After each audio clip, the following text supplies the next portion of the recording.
Et pensez-vous qu'après la disparition des postes frontières, donc les accords de Schengen, le paysage transfrontalier a changé?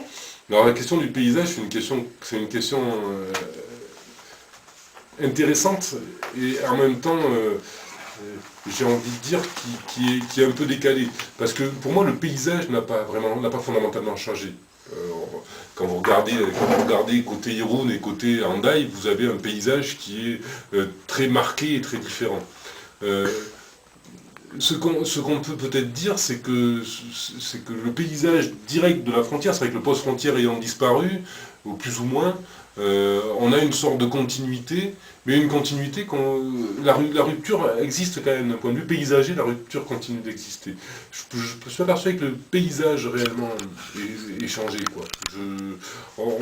Il est encore marqué, mais c'est marqué par les normes, les cultures et les coutumes, hein, tous les éléments qui font les rugosités, qui font qu'il reste des rugosités frontalières, des rugosités au niveau de la frontière. Il y a des rugosités, elles existent.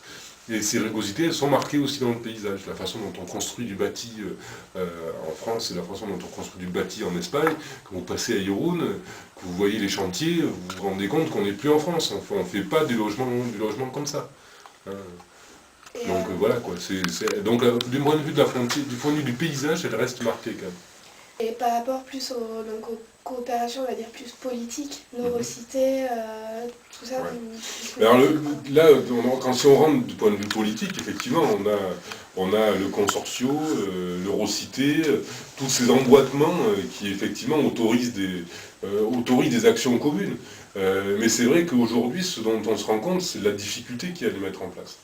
Elles existent, c'est bien, avec en plus l'intérêt dans ces échanges transfrontaliers, dans ces coopérations transfrontalières politiques, c'est qu'on peut choisir les outils du droit d'un côté ou de l'autre qui sont les plus intéressants.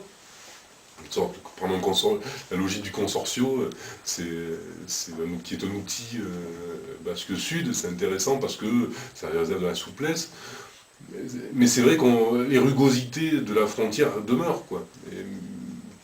Et c'est des rugosités qui sont liées aux normes, qui sont liées à la culture, qui sont liées aux coutumes qui existent et qui rendent la frontière à la fois poreuse, mais qui continue à être rugueuse. Non. Ça va aller ? Non, merci. Alors, selon vous, quelles sont les différences que rencontrent les difficultés que rencontrent les coopérations transfrontalières? Et quels en sont les enjeux? Alors moi, par rapport aux expériences que j'ai pu avoir jusque-là, notamment sur la coopération transfrontalière en franco-espagnol, au niveau du Pays Basque, moi j'ai noté il y a trois grandes difficultés qui apparaissent. C'est d'une part la question des normes. On est dans des normes différentes d'un côté et de l'autre, notamment sur les normes de construction. On a beaucoup travaillé sur le logement, le bâti. Les normes de construction sont différentes. On fonctionne tout à fait différemment. Ensuite, il y a les problèmes de culture. On est dans des cultures différentes, notamment au niveau de la considération des espaces publics, entre français et espagnol. On est aussi dans des cultures différentes au niveau du rapport à la propriété. En France, on est plutôt locataire, souvent. En Espagne, être locataire, ça n'a pas vraiment beaucoup de sens, notamment au niveau du logement social. Le logement social, là-bas, est un logement social en propriété, alors qu'ici, c'est un logement social en location. Donc, de suite, on a du mal à adapter nos façons de faire.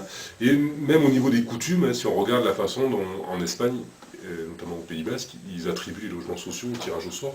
On a des logiques qui sont tout à fait différentes. Alors, j'ai focalisé sur la question du logement. Rien que sur la question du logement, la question du logement est un bon exemple de difficulté à faire cohabiter les deux côtés de la frontière. La frontière existe encore, notamment au niveau des normes, de la culture et des coutumes. Mais ensuite, il y a des enjeux énormes de vivre ensemble, l'enjeu d'un vivre ensemble dans une Europe aujourd'hui qui fait tomber ses frontières. Pour avoir une meilleure lisibilité, un vivre ensemble plus pertinent et plus performant, il faut réussir à gommer ces normes, et on essaye de le faire. Il y a notamment l'adoption, il y a une petite dizaine d'années, d'un PLH transfrontalier, donc prendre en considération l'ensemble transfrontalier pour gérer les problèmes de logement et d'habitat, qui a donné lieu à un PLH, mais qui n'a pas été vraiment suivi, parce que notamment les problèmes de normes, de culture et de coutume ont posé un certain nombre de problèmes pour l'application.